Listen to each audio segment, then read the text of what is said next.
Excuse me. I'm sorry to bother you. Yes?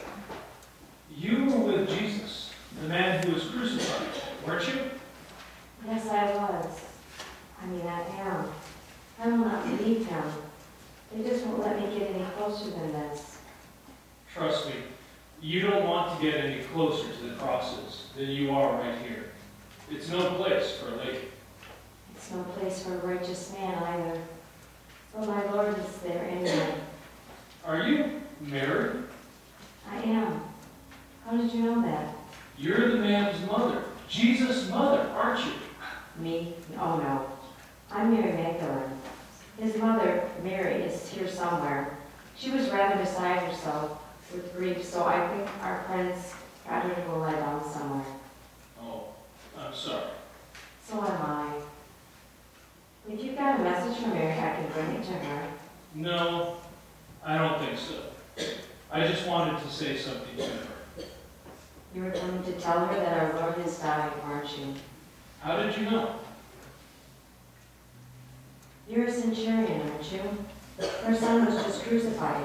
I doubt you wanted to exchange recipes or chat about the weather. True. Well, I'll send you the trip. I'll tell her he's dead. There was something else that I wanted to say to her. Pardon my rudeness, but hearing sorry for your loss from a Roman centurion who helped us execute her son probably won't go over very well right now. I know that. It was something else. What? It's hard to say. There was something about being present for Jesus' death that was different than other crucifixions. Seeing him hanging on that cross, it changed me. Changed you how? I don't know exactly. Look, I've seen many men crucified. It's ugly. It's brutal. It always ends the same way.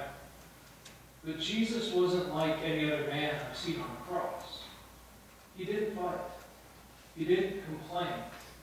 He was thinking of others as we were killing him.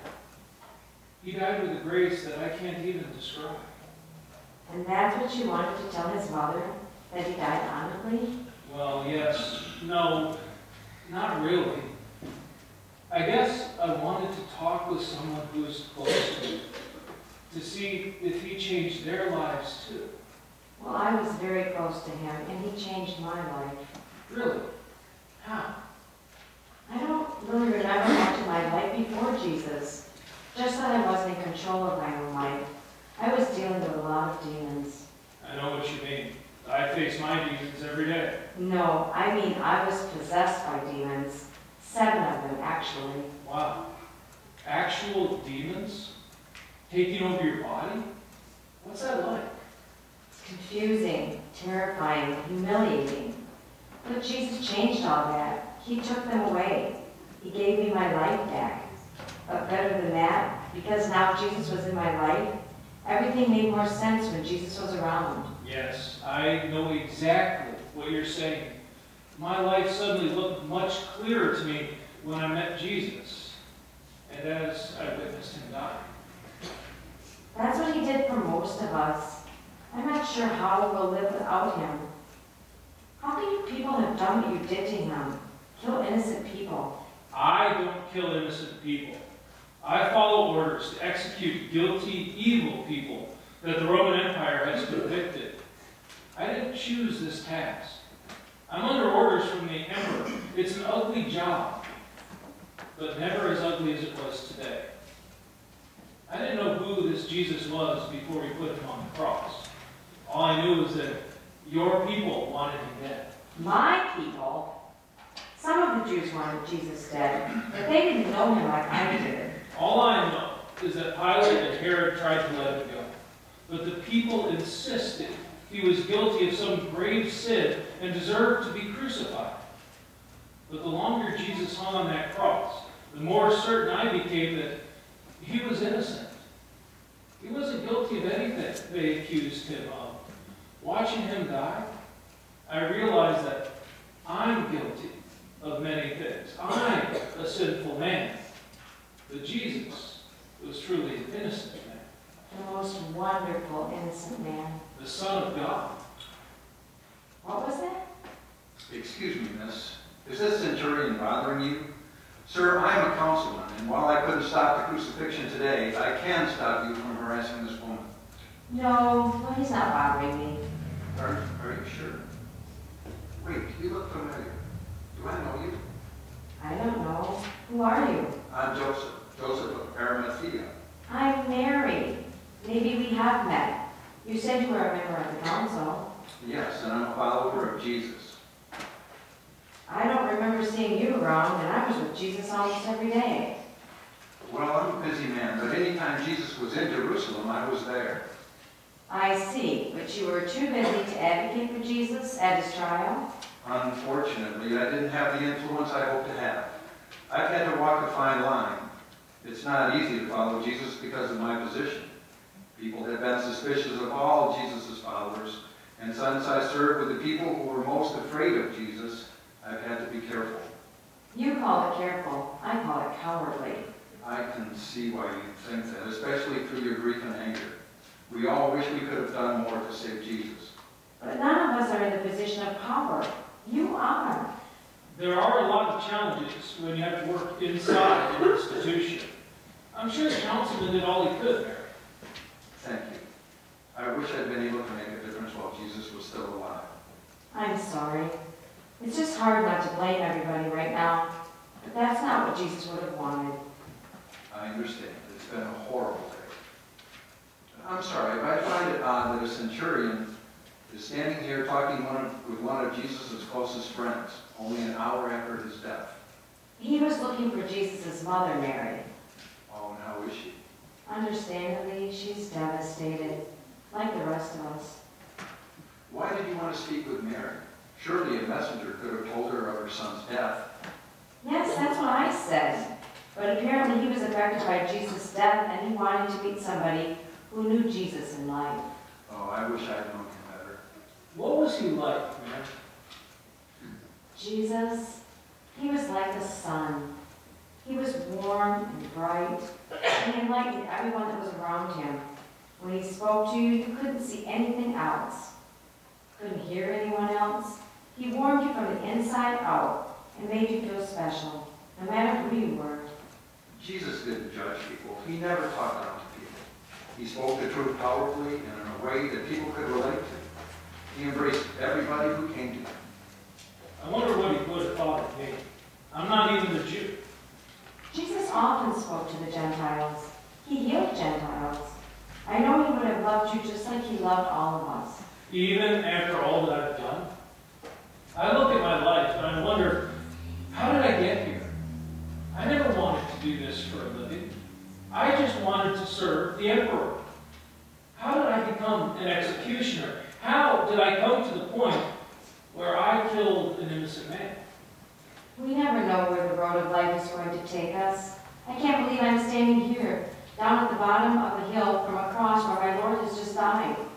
How did I get here? Everybody loved Jesus. He was the most righteous person I've ever met. How did he get up there? We always think we know where we're going and how we'll get there. But I think life is full of detours, especially for God's people. When we look at all the people in faith in the Bible, we can see how many of them ended up in places they never expected to be. Just think of Noah's family on the ark. Their faith saved them when no one else survived. And because Jacob's son Joseph was imprisoned in Egypt, he was able to save his family from the famine. And who would have ever thought that a Jew like Esther would become queen of Persia and would save the people? And I'm quite certain Daniel's friends never expected to be thrown in a furnace of fire for believing in God. But all of those people ended up in those strange places for larger purposes. I'm hoping that's also true for us. The last place I ever wanted to be was at the foot of Jesus' cross. But since I wasn't able to stop his crucifixion, I want to honor him in another way. Well, what did you have in mind? I'm glad the centurion is here because I'd like to offer my family's tomb as a place to lay Jesus' body to rest. Oh, Joseph, that would be wonderful. I've been worried about where we could give him a proper burial. I just wish I could have done more. I'll have to get Pilate's permission, but I think he'll he'll be glad to release Jesus' body into your custody and wash his hands of the whole thing, especially since the Sabbath is just a few hours away. May I help you prepare his body? I know some of the other women would also like to help. I don't know if we'll have time. Sunset is coming quickly. It may have to wait until Sunday morning, but I can arrange to have the tomb open for you then. I still can't believe we're talking about Jesus' burial. Never have I met anyone so alive, and now he's dead. I'm not sure how I'll ever get over this. I'm not sure how Mary will ever get over this. When you see Jesus' mother, will you tell her something for her? Of course. What is it? Tell her that in the few hours I knew her son, he changed my life. I think he did that for a lot of people. I can't really explain it, but Jesus' death has given me life I never had before. And now I know that I have to use my life to make a difference, to learn about Jesus and to tell others about the things he taught people. That's wonderful. Maybe you were at Jesus' cross for a larger purpose. I think I was. Because as Jesus breathed his last breath, I heard somebody say, truly, this man was God's son. And then I realized it was my voice. It was the strangest thing, but it made all the sense in the world. Hearing the way he lived and seeing the way he died, I know that's who he was. He was the Son of God. The Son of God. Amazing. I hadn't thought of Jesus in that way before. I don't know what it means, but I don't think Jesus' death will be the end of his mission. He inspired me to tell others, and maybe others feel the same way. Maybe we can keep his name alive. I could never forget him. I will keep his memory alive, and I'm so glad we have met you, that I met you. It shows that Jesus' ministry is alive, even if he's not. Maybe something good can come out of this terrible death. I think it already started with me. Who'd expect a Roman centurion to become a follower of a dead Jewish teacher? Now, if you'll excuse me, I'll go speak to Pontius Pilate about his body. Councilman, would you like to join me? I would. Mary, will you be all right? Yes. I'm going to go to Jesus' mother and tell her what things that we just talked about. I think it will be of some comfort to her. I don't know if I will see either of you again, but thank you for all that you are doing for my Lord. It means the world to me. Jesus meant the world to me, too. It's the very least I could do. I'll make sure you and the others are able to get into the tomb on Sunday morning. I'll follow you to the tomb when you go lay him to rest. It was truly a pleasure to meet you both. To meet people who knew Jesus warms me inside. I'm not a Jew like you are, but I am a follower of Jesus. And I know that we will see each other again. Peace be with you. And with you.